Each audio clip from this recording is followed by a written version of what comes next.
All right, roll them. Bar Podcast, Eric Story, Part 2. Hey, thanks everybody for listening in once again to the Bar Podcast. We are coming at you today from LDR Studios in Noblesville, Indiana. So thank you to MC Dustin and MC Clark. Clark A, that is. Okay, we. That's right. That's right. But thank you guys very much for listening in today. Before we get rolling here, I wanted to take a couple of minutes just to shout out where you can find us. Go out and find us, like us on Facebook, of course, at Building a Refuge, and you can also find us on TikTok now. Yes. That is new. TikTok at Building a Refuge, as well as our YouTube channel at Building a Refuge. So go out, find us, like us, and hopefully you can hit a lot of likes on that. That'd be good, right? A lot of likes, a lot of likes. That's right. As well, before we get going, as we usually do, just, if you are struggling or if you're, going through something, we have a couple of resources we'd like to share with everybody. You can text the 494949. You can text refuge to 494949. And you can also reach out to the newest, I believe it's the newest anyways, 988 is the new number for the National Suicide Hotline. You can also, for all of our veterans out there, thank you first and foremost to you guys, but the Veterans Crisis Line, you can also reach out to them at 1-800-273-8255. So we like to at least let everybody know some of those resources anyways that you can go check out. So, Yeah. Eric. Yes, sir. How are you doing again, sir? Great. How are you? I'm doing really well. I'm more grateful to you, though, since we were able to talk with you a little while ago, and now we are going to walk into the second part of your story. So pretty amazing where we left things off anyways. Going through a pretty difficult time of life with the business and things like that you were struggling with, and really kind of, I think, it was a challenging time, man. Yeah, and very much so. we're excited to kind of talk through some of it. I know it's not, I don't know if excited is the right word, but I appreciate you sharing it. I guess that's the biggest thing. Well, the biggest thing for, at Building a Refuge is we always want to present the idea of hope, right? Yeah. I had a friend one time tell me that if I'm standing in front of you, you're witnessing hope. Yeah. Because the fact that people can go through the things that they go through and the ups and downs and the valleys and the high points that people live through, the fact that they're here and they made it another day is a good thing. Yeah. It's a really good thing. Well, I know, man, where you were kind of sitting at, like I said in the last episode that we talked with you, man. I mean, you were in a pretty challenging part of life with a lot of, I think a lot of the trigger points that we talked through when you think about going through a business loss and some of the family things going on at home, and a lot of these things kind of weigh into you kind of on your own mind, right? I mean, I think that's kind of where we were at. And all of these stories that we get to hear on this podcast and your own, my own, I know that MC Clark A has been so kind to also offer some guidance that he's going to give us at some point in time here down the road. So we're grateful for that, MC Clark. Thank you. You're very welcome. But yeah, maybe we can just kind of start off where we left off, Eric, and kind of continue on, man. Well, that just kind of a little bit of a recap. I was in my basement, and there was at that point in time, my mind was quite a playground. There was a lot of stuff swirling in my head, a lot of things that I was conjuring up in my own mind, and thoughts that were being dropped into my own mind that weren't really true. In lots of different things, and that took me to a place to where, the morning that my wife left for school and to go drop the kids off at school, that was kind of the time where I had made that decision. And I was in day 3, so I had started thinking about it 2 days prior. Yeah. And then the second day, thoughts just kind of were swirling and trying to make sense of what was going on. And then that third day, that morning was the day where I was like, hey, this is what's going to happen. Yeah. It's It really just, I want to just kind of take a step back so we kind of frame this up, what I mean, for everybody that's kind of listening out here. So time frame wise, again, where were, like year wise, where was this at? 2009. Okay. 2009, early 2010. It was right around Thanksgiving. 2009. And this was a time frame when, in your world and what you were doing from a business perspective, I mean, the market was going through a pretty turbulent time. Tanked. Yeah. And just to frame things up, I mean, when we talk about, when you're saying, hey, this is the day, you were really contemplating, taking your own life.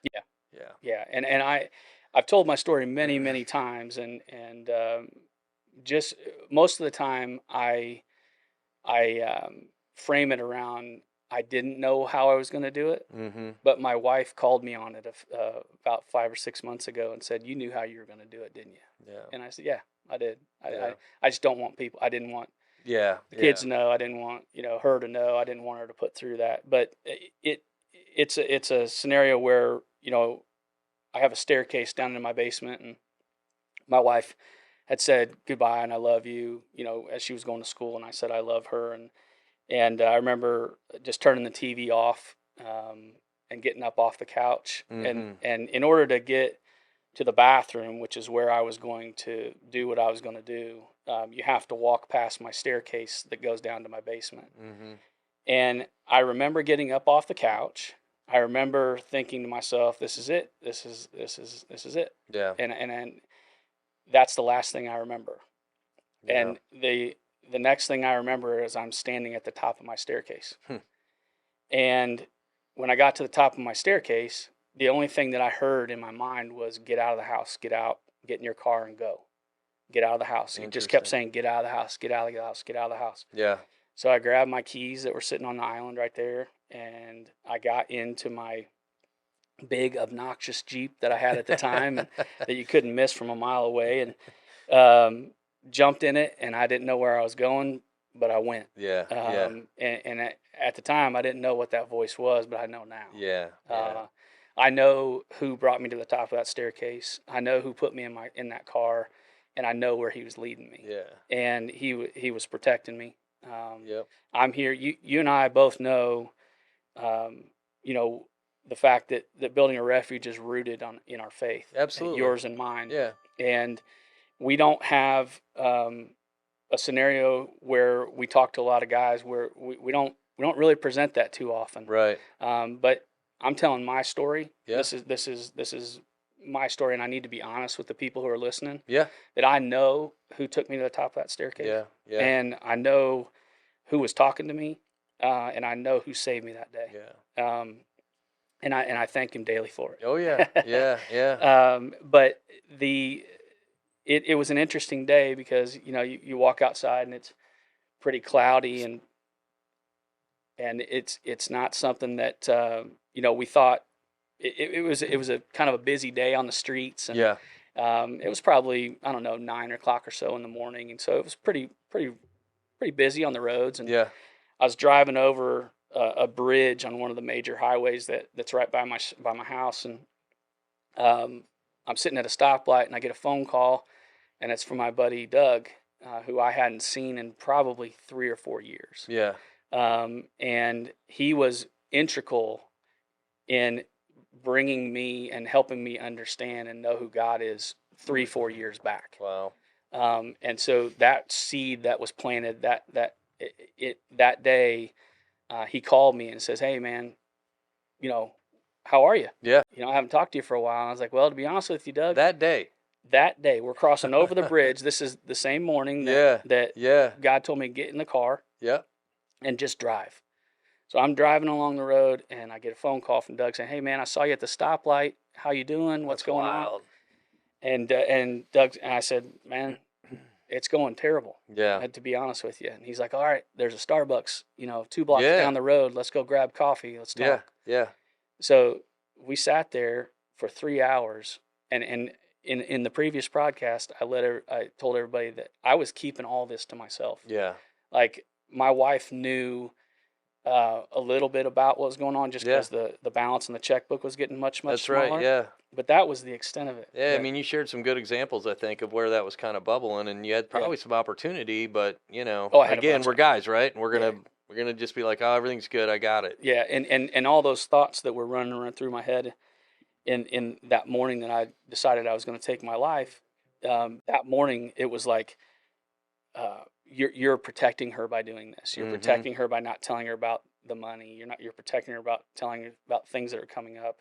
You're protecting her by just being gone. Yeah. And so, and that's just all lies. Oh, It's yeah. all false. Yeah. And so it was really cool that Doug took that time to sit with me at Starbucks. We sat there for about 3 hours. Yeah. Yeah. And I just literally puked up everything that was going on. Yeah. And the cool thing about Doug is he knows Jesus, and Yeah. he has a peace about him, and he has a calmness about him to where he didn't offer me solutions. Mm-hmm. He didn't offer me some kind of a magic formula to get out of it, because at that point there was no getting out of what I was going through. Yeah. Yeah. He just listened Yeah. for 3 hours and allowed me the opportunity to get that stuff off my shoulders, because it's amazing what that will do to you physically. Yeah. By holding that stuff in. It destroys you from the inside out. Yeah. Yeah. And when you can get an opportunity to sit in front of somebody who genuinely cares about you, because he exhibited that to me 4 years prior. Sure. By spending time with me then, Mm-hmm. and now he's spending time with me to talk to me about, okay, where do we go from here? Yeah. What do you need to do? I'm telling Doug, I just shared with him the fact that I was just getting ready to off myself. Right. And now I'm sitting here in front of him. What the hell do I do next? Yeah. Like, I don't know what to do next. I haven't thought about next because there wasn't a next. Yeah, it's, man, I try to, like, when you're sharing this with me, I'm envisioning it, we are relatively from the same town, right? Mm-hmm. So, I kind of understand where the Starbucks is. I know where the bridge is at. I know where all this is at. And so I kind of run it through my own mind, right? And you start to think about this stuff, but there's a lot of, I think, similarities just in terms of, like, how we will want to, and when you said, hey man, you keep this stuff inside, it's going to destroy you. It's going to continue to eat at you. It's going to continue to, kind of gnaw at you. Yeah. And it's amazing to me, that you heard this voice, whatever, right? That says, hey man, go for a drive, just decompress, whatever that felt like. Yeah. And this dude calls you. Yeah. It wasn't decompress. It was get the hell out of there. Yeah. Like, whatever you got to do. And I know why. Yeah. Because there was evil down there. Yeah. Like and I don't mean to get into the. I understand. But it was where I was at, and I have a lot of people who ask me about my experience because they've lost a loved one to suicide, and like, what was going through your head, and what was going on in your mind. It's like, I can't. It's hard to explain it because it wasn't. I was out of my mind. Yeah. Like, I was completely removed from myself. Once I made that decision, it was almost like, for lack of a better term, it was almost like an autopilot. Right. And when I got up off the couch, he intercepted that, and he took that, right, and he brought me up from that evil place. Yeah.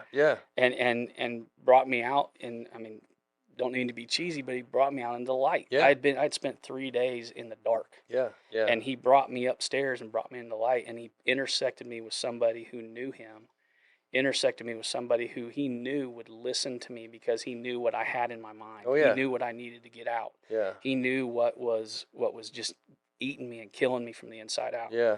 And so I got an opportunity to do that, and that was really my first experience with being able to be vulnerable and transparent all at the same time. Yeah. And not be ridiculed, not be judged, not be told what to do, all those things that we don't want to have happen when we come out. I'm incredibly fortunate. I don't know where my life would be right now had I not had somebody sitting in front of me who reacted the way Doug did. Yeah. Not a facial expression to where it was like judgmental. Yeah. I'm talking nothing. Yeah. He was just there, and he was a sounding board for me. Mm-hmm. And so that was my first true experience with, okay, you can do this. Like, you the next step is, and this was suggested to me by Doug at the end of our conversation, is you need to get back in the car, and when your wife gets home, you need to go and tell her everything. Yeah.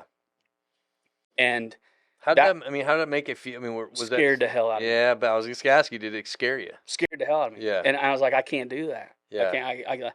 like that will crush her, and she's going to divorce me, and she's going to take my kids. Yeah. And I'm going to be living in an apartment somewhere all by myself. Yeah, and that's what you were telling yourself, right? Oh, I mean, it just snowballs. You know, that's not what I was thinking Yeah. immediately when Doug told me that, but on my car ride home, I was like, holy shit, I can't do this. Yeah. Like, and it's like thoughts get dropped into your head, and it's, they're not yours. They're somebody else's. Oh yeah. And it just continually snowballs and snowballs and snowballs until you get that reminder of who you are, Mm-hmm.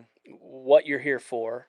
And that's what Doug kept reminding me of, who I am. Yeah. How he sees me, what I'm meant to do. And he's like, I don't know what all this means. Yeah. I don't know what your future looks like, but I do know this. Yeah. You get your ass in the car and go tell your wife what's going on. Yeah. Yeah. And wherever it takes you is where it takes you. That's right. But you've built this thing, and now you got to go. But man, how face hard it. I mean, that's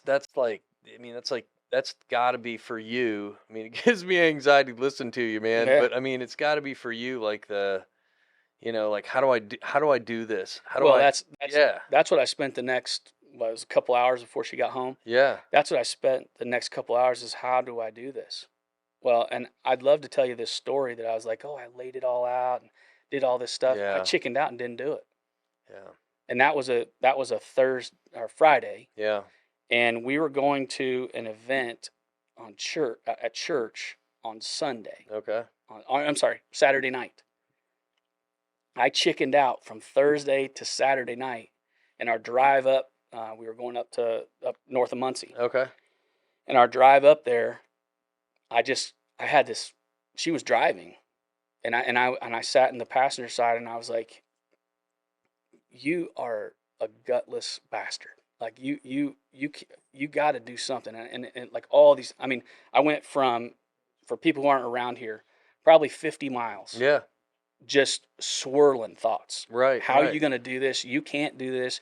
If I do it, how do I do it? And there was one time where I thought back to the way that Doug addressed me. Mm-hmm. It wasn't, hey, do you think you better call your wife and tell her? Do you think you better? It's like, get your ass in the car and go tell your wife what you did. Yeah. And so I was like, all of a sudden, I just blurted it out. I'm like, honey, and then boom, like, here's everything. Yeah. Here's what it is. Yeah.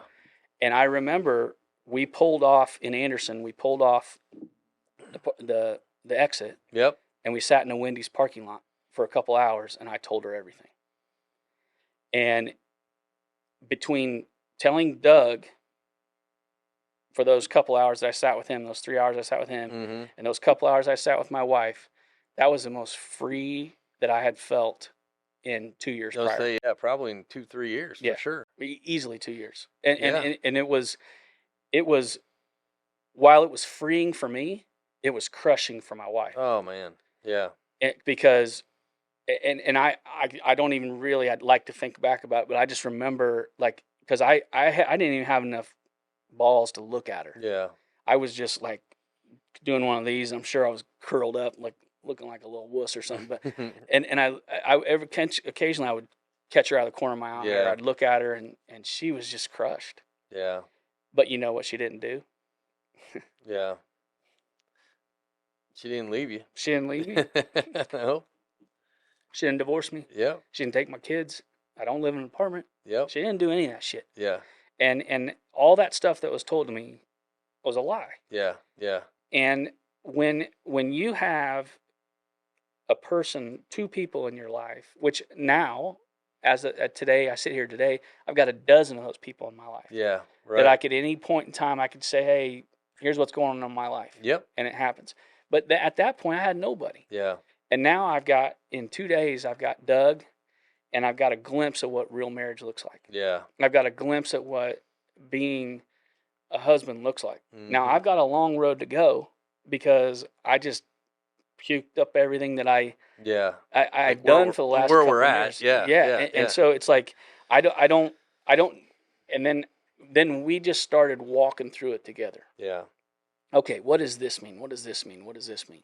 Yeah, but you just said it. You're walking through it together. Together. Right? Yeah. Yeah, and I was still, while we were doing it together, I was like, oh man, one point in time, she's going to catch wind of something else, or something else is going to happen, and she's going to realize, she's going to wake up, Yeah. and she's going to be gone. Yeah. And I was like, so I was always kind of on pins and needles while we were still walking through this stuff. Mm-hmm. You know, that trust and that transparency, I'd got a glimpse of it, but I didn't fully trust it. Yeah. I didn't fully. I'm like, yeah, come on, man. Mm-hmm. Like I even had thoughts like after Doug, I'm like, Doug's going to be calling somebody being like, you are not going to believe what I just heard from Erik. Right. And none of that happened. Yeah.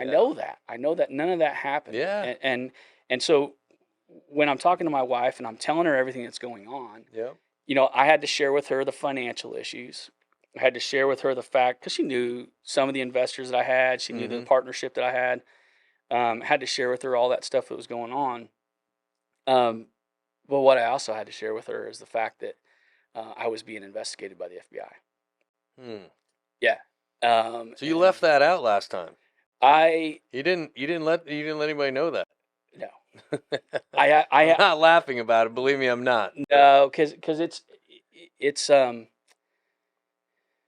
So let me ask this question. In the timeline here, the timeline was around 2009, 2010. Yeah. How long had this investigation been going on that you knew about? When I knew about it, only a couple months. Okay. Yeah, only a couple months, and they were just inquiring. Yeah. There was some other stuff that had gone on with a partnership. There was a couple other people that were doing some stuff, and they were just inquiring to me and saying, "Hey, what's going on?" We had some of our houses that got foreclosed on. We had some of the different things that happened, and that automatically brings up red flags in lots of different places. Right. But there was one specific instance that they didn't like, and they asked me about it. Mm-hmm. They came to my house. And when they came to my house, I was completely caught off guard. And it was just two agents. They came to my house and they started talking to me, and I'm like, in the back of my head, I'm thinking, is this the point in the movie where you ask for an attorney and say I can't say anything, or what? Holy crap. And I was like, oh my gosh. And I was like, well, I better, talk to my attorney, and then I can get back to you guys. Yeah. And then it just kind of went on forever, and we just kind of went on with life, and I didn't think anything of it. Right. I didn't think. I was like, they're looking at somebody else, they're doing something else, or whatever it is. And so this takes us up to about like May of 2011. Okay. There's lots of different things going on. I'm trying to reinvent myself as a business owner. Yeah. Doing some general contracting, doing some different things. I'm just trying to get my head back above water. All the while, we're not making mortgage payments. We lost our car. I know that we're going to eventually get kicked out of our house at some point in time. Yeah. So I'm just like, I don't know what the hell I'm doing. And I'm just trying to do something I've never done before. Yeah. And that's general contracting. And so we were doing that. There really wasn't a lot going on. And then May of 2011, some listeners might remember a tornado that hit Joplin, Missouri. Oh, yeah. That literally flattened the whole damn town. Yeah. I worked for a company that I spent a little time there. Yeah. So in May, so it would have it hit the weekend before Memorial Day. Yeah. We went that next weekend. Yeah. And we had a friend of ours that there's a big seminary school there. Okay. And we had two pastors from our current church that we were going to that had gone to school there. Okay. So we're like, where do we go? Like I didn't have anything going on. We packed the kids up, and my sister-in-law gave us a van. Mm-hmm. So we packed them up in the van. And we're like, we're just going to go volunteer. We don't know what the hell we're doing. We don't really know where we're going. We got the name of a church to go to. Right. So we just pull into town. It's a 9-hour, 10-hour drive, whatever. And we pull into town, and we pull into this church, and this church is huge. It's a huge church. And there's semi trucks pulling up to it with water in it and all this stuff. I mean, it's a week later. Yeah. After the thing, and stuff starts to mobilize pretty quick in those relief situations. So there's a whole lot of activity. They got tents set up at this church, and they literally have like a shopping market, like a grocery store and a clothing store that are in there that people come in there and they go through there. And so our job when we first got there was to check people's IDs. Interesting. And we're just standing there in front of this tent, just checking people's IDs. Yeah.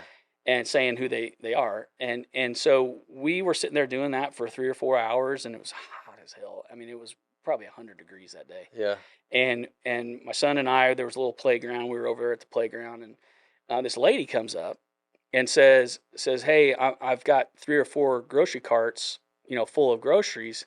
Could you guys help us?" And my wife calls us over, and we go help her to her car. Yeah. Well, while we're going to her car, we're asking her, "How were you affected by the tornado?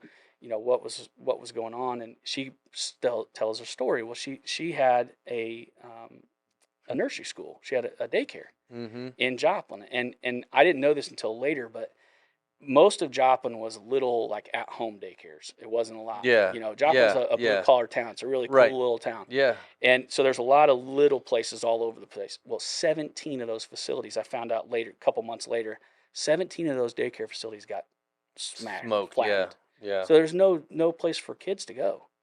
And so I got this lady's story about what the last week of her because the tornado had hit a week ago. Right. And what her day consisted of. Yeah. This woman had a house in just off of where everything had hit, and she was bringing kids in. She would families who were trying to rebuild their house or picking up the mess. Yeah. They would just drop their kid off who hasn't showered in a day or two.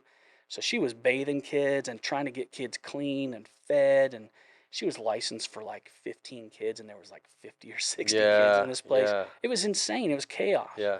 But she was loading up her grocery carts to take them down there. And I was like, we got started talking, and I told her what I did back in Indianapolis. And she's like, "Would you be willing to come back to the daycare? I'll show you what happened." Because at that point, I was on the north side of town. I hadn't been through town yet. I didn't know. We pulled right into the church. Yeah. And so I hadn't seen the devastation. I hadn't seen what was going on. Yeah. And so she's like, "I'll take you and your family, pack your stuff up. We'll go to my house. Or we'll go to our daycare, and you can show me what's going on." We got all our stuff up, got in the car, and Brandon, I will never forget this the rest of the time I'm alive. I pull up over, and Joplin sits in a valley. Yeah. So we're up on the north-hand side, and I drive over this valley, and we're driving right behind her. And I come up over this hill and down into the valley, and I look out over the whole thing, and there is nothing there other than debris. Yeah. And I look over to the left-hand side, and I'm like, what is that huge orange metal pile? It's just this massive pile of orange metal. Yeah. It's the freaking Home Depot. Oh, wow. That used to be there. And I'm like, you got to be kidding me. And all there was on both sides of the street, coming and going, in and out of the devastation, was one lane, the width of your car. Yeah. And there was roofing materials and 2x4s and shit laying all over the place. And you stayed right in that lane, or you were going to get nails and stuff in your tire. Yeah. And it was 2 miles long of people just lined up. And I'm looking over at buildings that are cinder block that were built back in the 20s probably. Yeah. And they had 2x4s sticking into the cinder block. And I'm looking at all this devastation, and I freaking lost it. Yeah. I'm like, you got to be kidding me. 163 people, I believe, was the count of people that lost their lives that day. Yeah.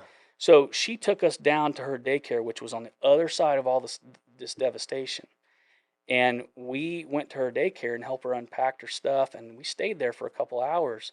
And she's like, "Hey, would you guys want to come back to our house? We're having some friends over."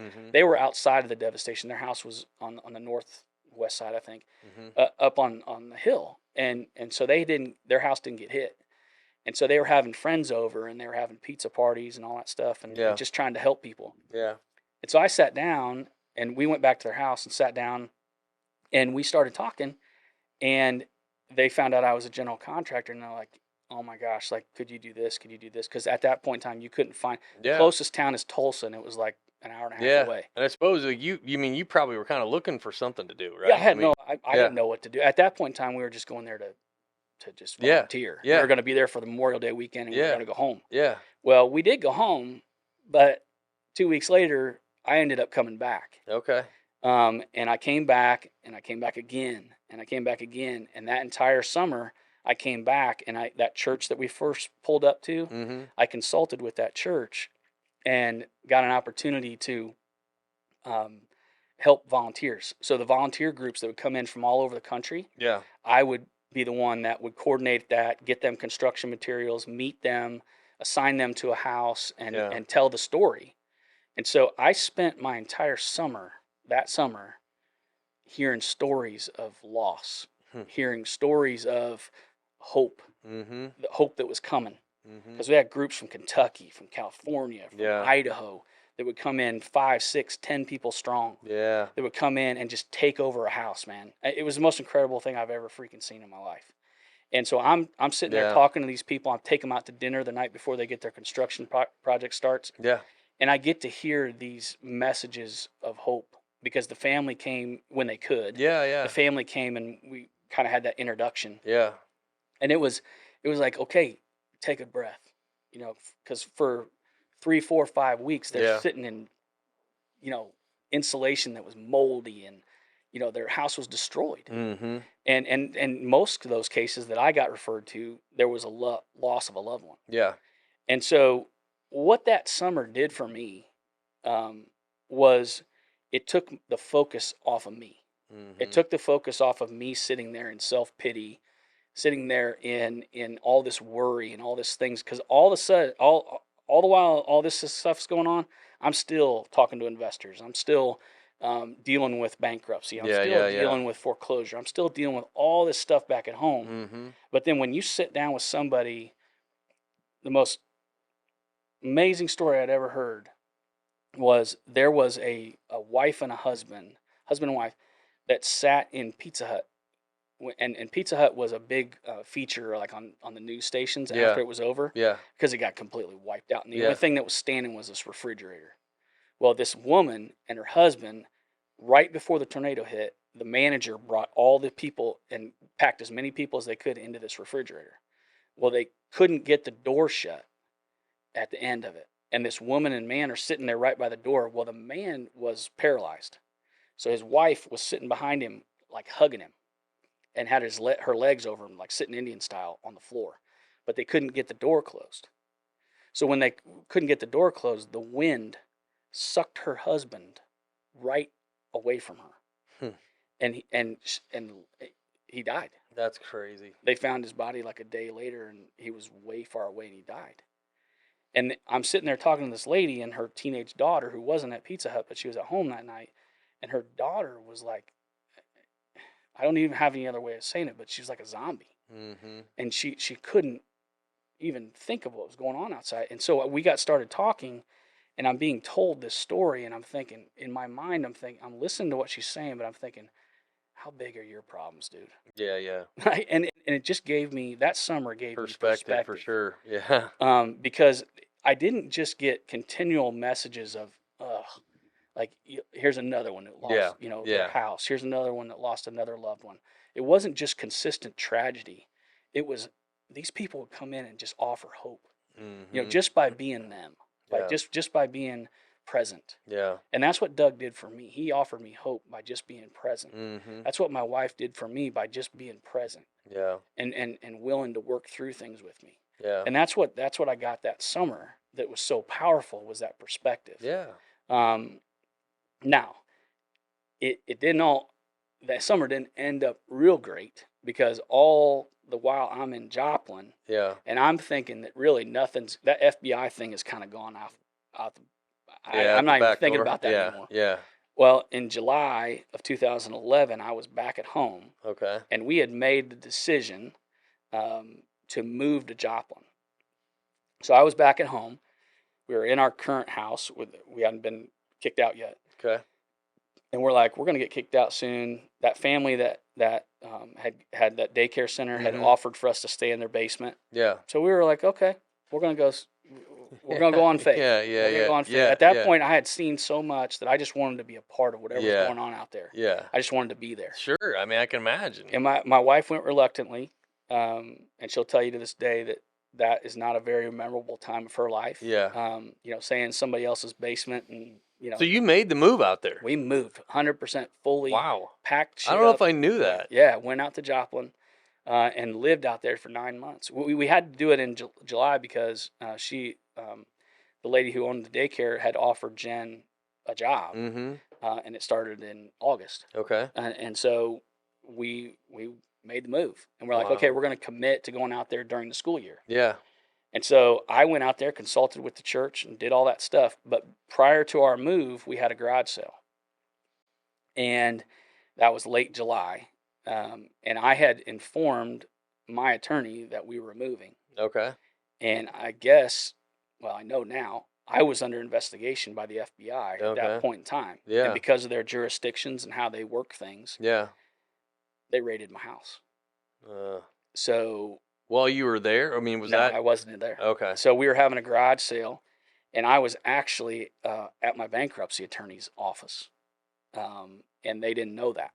They didn't know I wasn't there. Okay. So we're having, literally in our neighborhood, a garage sale, and 15 armed, fully SWAT, the whole deal, come barging into my house.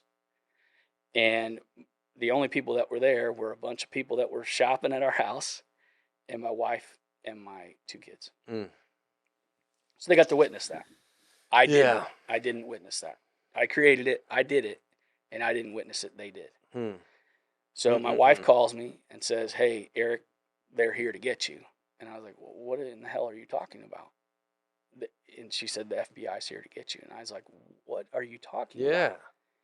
And she said, "Where are you?" And I said, "You know where I'm at. I'm at John's office. I was at my bankruptcy attorney's office."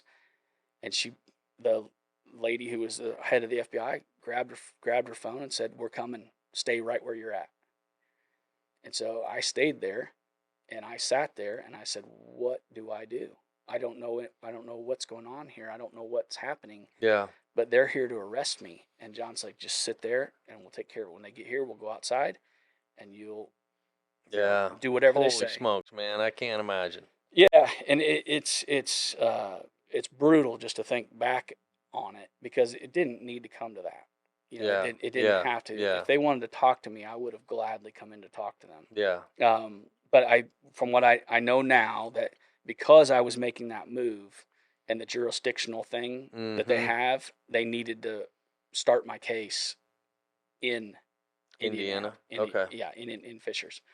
So I was arrested that day, cuffs behind my back, put in the back of a car, and taken downtown to the federal building. And that was a new low.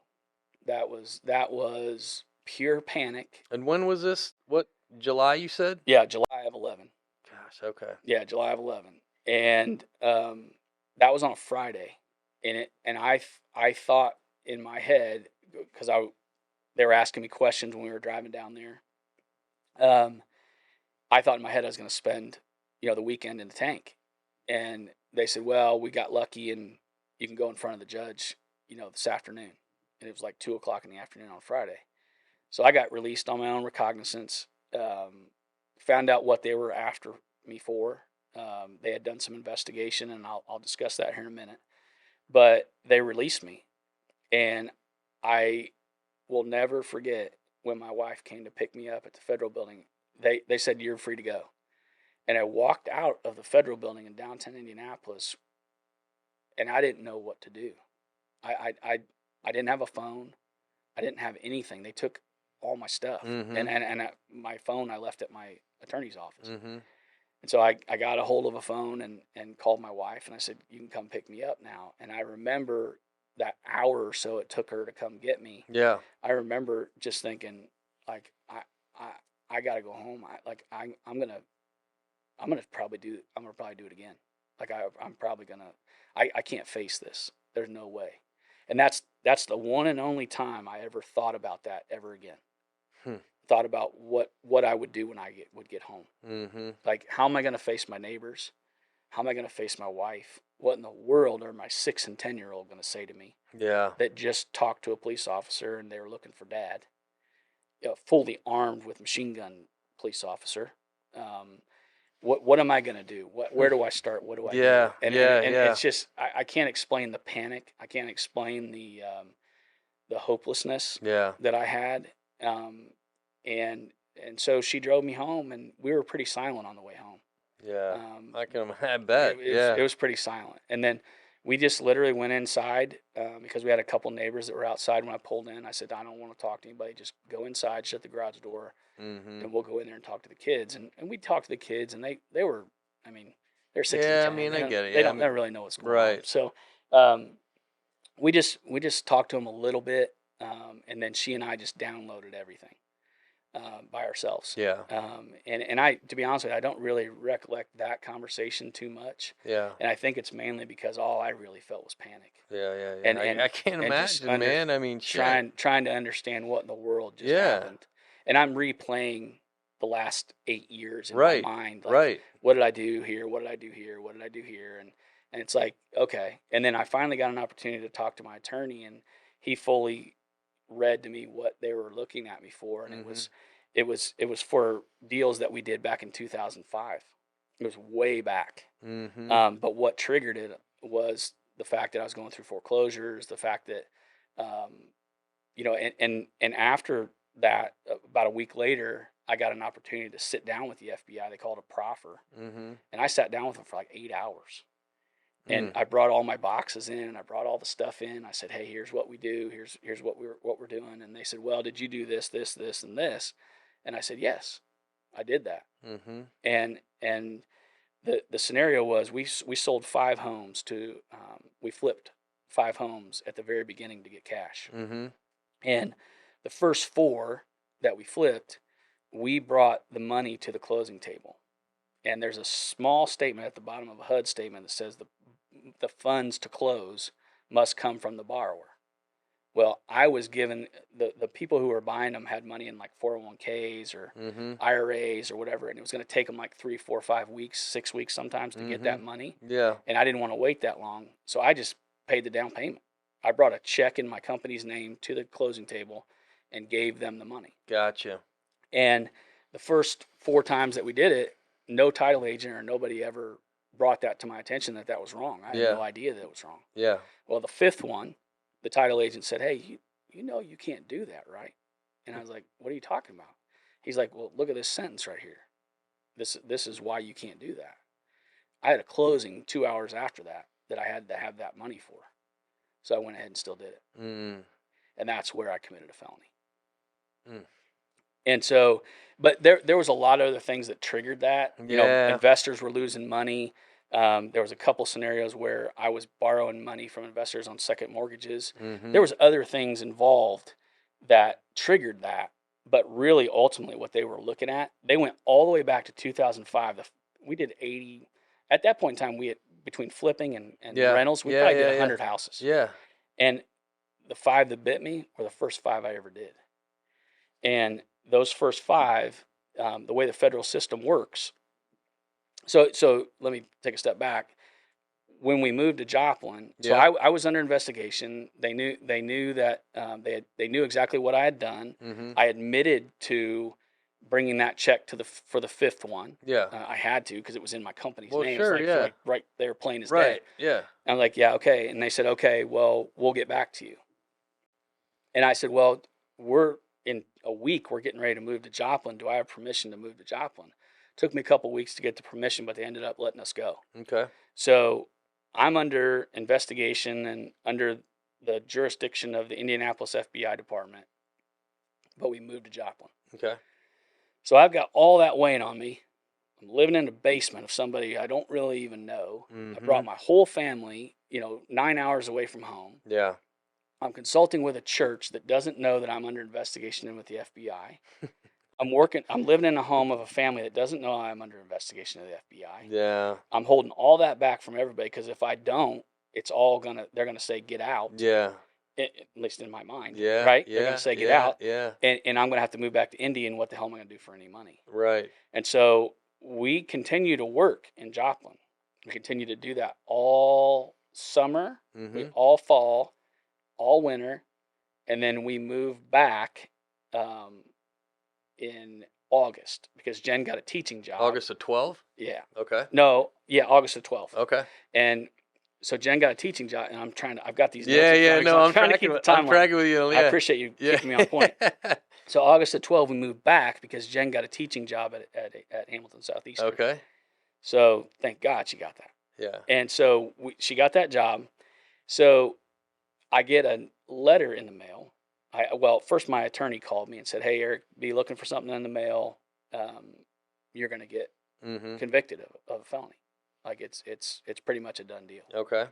And we're talking to him during this 9 months while I'm out in Joplin, and we're working things out and doing what we got to do. And Yeah. but they sent me an official letter saying, "Hey, you know, you've been convicted of one count of mail fraud." Mm-hmm. And the reason it was mail fraud is because I had brought a cashier's check to they tacked to that the on closing, to it. Yeah. and it was an internet or cross-state Yeah. banking Yeah. with Chase Bank. And so because I brought that there, and mail fraud's kind of a catch-all for the federal system. Okay. So they charged me with one count of mail fraud. And so this is September of 2012. And I'm thinking in my head, okay, it's a big deal. It's a huge deal. But I am hopeful that I could get some kind of probation. I could get something going on. Yeah. And long story short, they sentenced me in October of 2012 to 21 months in federal prison. Didn't you? I think when you and I talked once before too, though, they put the scare tactic on you pretty hard in terms of like, this is what you're. Yeah.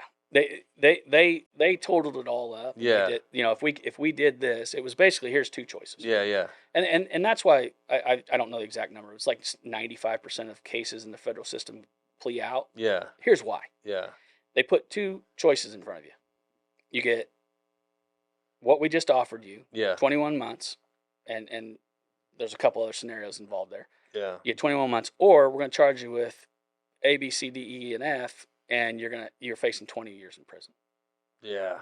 Well, that's pretty easy choice. Yeah. On what you can fight it. I can't imagine, dude. You can fight it. Yeah. You can fight it if you don't think you did something wrong. But I knew what they said was wrong. Yeah. And I did it. Yeah. It's not like I didn't do it. Yeah. So I had no defense. Yeah. I did what they said I did, and I had to choose that. So I knew in October of 2012 that I was going to prison. And so December 31st of 2012, New Year's Eve, I self-reported to federal prison camp in Manchester, Kentucky. And that was the darkest time of my life, I think. Maybe the second darkest time of my life. I don't know how you could say that. Well, that day in my basement was the darkest time. Yeah. But what I do want to go back and talk about is from August or October when I was sentenced to the time I reported to prison. Yeah. Was fearful because of the fear of the unknown. What does prison look like? I mean, everybody's seen the prison stories and all that stuff. Like, what does that look like? Yeah. I'm not the most intimidating guy in the world. It's like, what does my next year and a half of my life look like? Right. Well, obviously, as I did before, let thoughts run in my head and panic sets in and that fear of the unknown. I mean, you're getting an hour of sleep a night, and you're just a wreck, and I look back at pictures during that time and I look like I'm like a meth head. I mean, I'm my cheekbones, you can see my cheekbones. I lost all kinds of weight. Yeah. I just looked terrible. I looked absolutely terrible. And so, but during that time, with all that stuff going on and all those thoughts running through my head, during that time were some stories, were some things that happened to me where I was like, okay, this transparency thing works. This honesty thing works. So let's give it a little bit more, a little more trust here, a little more trust there. Yeah. And some guys came into my life, some different people. My friend Joe came into my life through a referral, and he had walked in my shoes 10 years prior. Yep. And so he, along with two other guys who had walked in my shoes, about that same time frame, about 10 years prior, came into my life, and they just instructed me. They told me what was going on. They allowed those thoughts in my head to disappear because it wasn't what I was thinking it was going to be. And my day-to-day life was this, this, this, and this, and it was very regimented, and it was going to be this, and you can expect this, and you can expect to do that. Well, it ended up being true. Yeah. And those guys, I think not only helped me, but helped my wife. Yeah. Because 2 of the guys, their wives came to that meeting and meetings after that, and we're able to share, hey, here's what Jen's life's going to look like while I'm gone. Yeah. Here's what you need to do. Here's the people, you need to get people around you that can help you, because this is what this is going to look like. This is what this is going to look like. And during the time that she was gone, there was a few times where they reached out and were able to help. Yeah. But there was also, a story within my church. I went to this really big church at the time, and there was a whole bunch of people prior to me being sentenced that would come up to me and say, they had found out what was going on, and they're like, hey, we're just praying for you that you don't go to prison, or we're just praying for you for that. For this. And I finally got to a point, I was like, I've said this many, many times. I finally got to a point, it's like, after my sentencing was over, I was like, what about all these people praying for me? Like, that didn't work. And then those same people that were praying for me not to go to prison were now praying for me to be safe while I was in there. Yeah. I was like, I finally got to the point, I was like, look, I don't want to hear anymore. Pray all you want. I don't want to hear it, because it didn't work. Yeah. And that's so wrong. Yeah. Like, it's so, like, my mind, I just can't explain to you. For 3 years, my mind was just in a fog. Yeah. And I didn't know what was going on. I didn't have a sense of reality. But Yeah. all I knew was, do not tell me you're praying for me. Right. And I know they could read it in my body language. Yeah. When they'd say it, I'd be like, oh, shit. Like, Yeah. Come on, man. So I just got really jaded by the whole "I'm praying for you" thing. Yeah. And there's that's at the root of what you and I talk about a lot, with not putting that stuff in front of people until they ask for it. That's right. There's a reason. Or until why. it finds them. I mean, look, we've talked a lot about how I think, from a patient's perspective, the dude that we believe in, man, he's got all the patience in the world. So there's no rush in it. You know what I mean? That's right. But if you need it, it's there. I mean, and that's what the cool thing is, I think, about being able to unpack that. Yeah. So during that time period prior to reporting to prison, it was something that it was terrible, and there was some seeds being planted all at the same time. Yeah. And it was great. And so it's great now. Yeah. And so that 2012 New Year's Eve, I reported to prison. Yep. And I didn't want to put my wife through that, to drive me 5 hours down to Kentucky and have to go through watching her husband go into prison. So my parents volunteered to take me down there. And I will never forget the afternoon that my dad and my mom dropped me off. We had a good conversation. It's not like dropping you off of college, is it? No, man. And I remember my mom getting out of the car. She was sitting in the back, and she was coming around the car to give me a hug. And my dad looked over at me, and he said, son, he goes, if I could serve your time for you, I would. Yeah. And that was really a springboard for him and I. We had been really close before. Yeah. But there was that took it to a different level. Yeah. Like if it's kind of what God does for us, right? Like he takes our pain. That's what my dad offered me that day. Yeah. And he couldn't do it, but he would have. He absolutely would have done it that day. Yeah. And we had a good hug. I kissed my mom goodbye and walked into a freaking prison. I walked into a prison that day on New Year's when everybody was back in Indy celebrating and having a good time. I was walking into a freaking prison. 2013, right? 2012. 2012. Okay. 2012. Yeah. So I New Year's Eve, and so I walk in there. You go check in, you do all your stuff, and then they walked me over to the camp. I actually walked into a medium, so we walked over to the camp, and they have a thing called count, where they, in the morning and the afternoon, they count, so they make sure everybody's there. Well, I had to make it there before the afternoon count, so I got there right before the afternoon count. Met my cellie, met my guy I was rooming with, Donnie, and he kind of just offered me, hey, here's what to expect. Here's what, just kind of a general stuff. He had been in prison for 15 years prior to that. And so I'm just freaking out. Like, I don't know what to expect. And so right after count is chow. and I'm walking to chow, having no idea where I'm going, what I'm doing. Yeah. And I look over, and on the way to chow is the chapel. And I was like, okay, thank the Lord. I got some place to go if I need to. Yeah, yeah. Because I didn't even know it was there. So I see the chow line and everything. So about 2 days after that, I'm getting acclimated. I'm getting a routine. I'm trying to figure out what in the hell's going on. You know, regret, shame, all that stuff. Yeah. It's just riddled. It's just got a hold of me. Yeah. And so I go to chapel that day, like 2 or 3 days, and I meet a group of guys. Yeah. I met like 10, 12 guys. They're like asking me about me, you know, asking about my story and just asking about everything. Well, before I came to prison, that big church, those same people that were praying for me not to go to prison. Yeah. Once I was going to prison, they were telling me that I was going there on a mission to save souls. Yeah.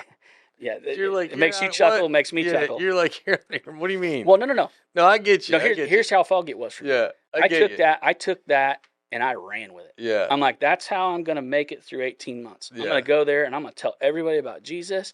I'm going to tell everybody about hope and glory and all this stuff.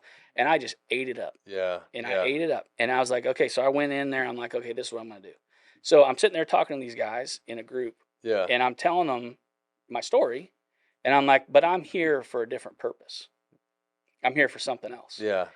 And for about the next 2 weeks, I'm telling these guys, and one guy in specific, what I'm there to do. Yeah. And I'm there to save souls. Yeah. I'm there to bring people to Christ. I'm there to help people. I'm there to do that. And about 2 weeks into me telling this one individual, his name is Chitty. He's from Chittibay is his first name. He called him Chitty. 6'4", big dude. You know, no neck. You know, arms as big. A little bigger than you. Big as my waist. A little bit bigger. Very intimidating guy. Yeah. And I'm sitting there, and he was very comforting. Yeah. He was a very nice guy. He'd sit across from me, just listening to me. And I remember like a couple times I'm telling him my story, and he's just like smirking at me. And I'm like, what the is this guy like smirking at me all the time for? Yeah. Like, why is he smirking at me? Well, 2 weeks into me telling the story, we're getting ready to go to chow, and he goes, "Hey, Eric, what are you here to do?" And I said, "Well, I'm here. I think I'm on a mission from God to help save souls." He said, "Do you know the story of Paul?" And I said, "Yeah, I know the story of Paul." And he said, "Well, tell me a little bit about it." And for those listeners that don't know the story about Paul in the Bible, before he found Christ, his name was Saul. Oh yeah. Found God on the road to Damascus, became Paul. Yep. And he, prior to him, he's a bad dude. He killed Christians. Oh yeah, he's a bad dude. Lots of stuff, bad stuff. But when he found Christ, he was on a mission to go tell people about God. Well, ended up he got put in prison for that, for the sake of the gospel. A couple times. Yeah. and not the prison I was at. Yeah, We're talking about real prison. Yeah. And so what I was being told was I was doing Paul's work.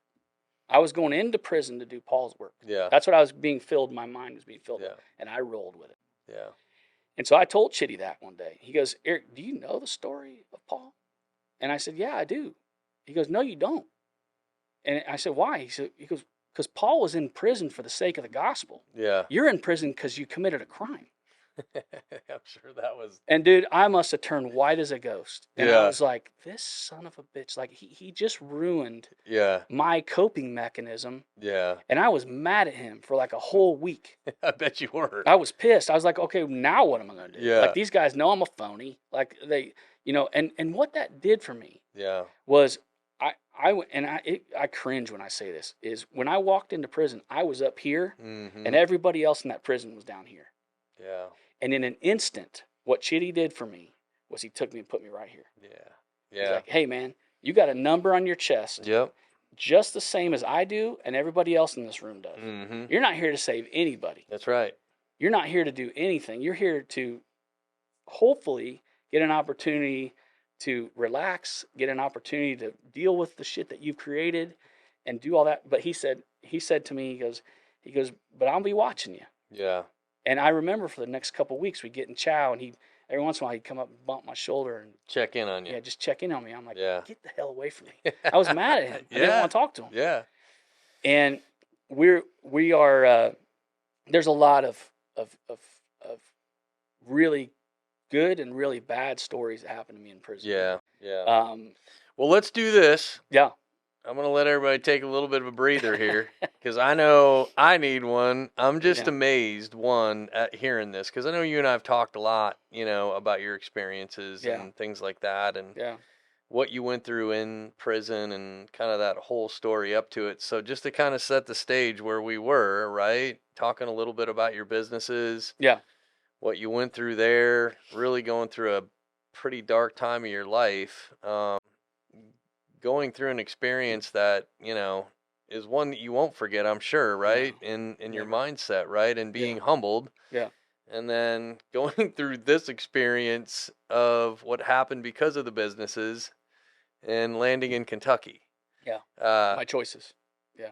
It's up until this point is pretty wild, man. Mm-hmm. I mean, when you think about it. So we're going to take a little bit of a break. Okay. We're going to come back in our next episode and hear how this thing kind of lays itself out over the next few months, right, and years. Yeah.